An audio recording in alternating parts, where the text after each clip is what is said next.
Sodnik Željko Koljančič, kako je uradno vaš cel naziv? Sodnik česa ste? Ja, jaz sem lik mestnega sodnika v Kostanjevici za časa Šelmarije, kajti nekdaj je sodnik v Kostanjevici tudi obstajal. Zato prizarjam ta lik. In kako je v Kostanjevici? V Sloveniji nasplošno se kar kritizira sodstvo. Kaj pa Kostanjevčani pravijo?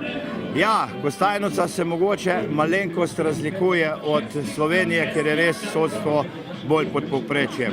Mi nekako sproti rešujemo zadeve, zaostankov nimamo razen tekočih. Jutri bo tisto odločilno, ne? Kakšna je v Fortis Hausu v menjavi oblasti vaša vloga, morate kaj sodno kolkovati zamenjavo predsednika? Ja, moja naloga je ob zamenjavi predsednika, da pred mano priseže. Torej, jaz imam napisano prisego, katero mora ponavljati in potem postane uradno predsednik Fortis Hausa za 1 leto. Je ta prisega sigurno nekaj posebnega, kaj? Ja, ta prisega je že zelo stara, je malo na šaljiv način opisana, nekaterih seveda tudi že ni več živih, ne? Ampak je še vedno aktualna in v duhu časa.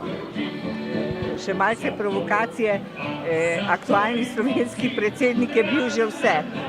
Pri vas se pa še ni oglasil, da bi pred vami prisegel, kaj? Ne, zato smatramo, da v teh dneh bo bolj težko naš predsednik.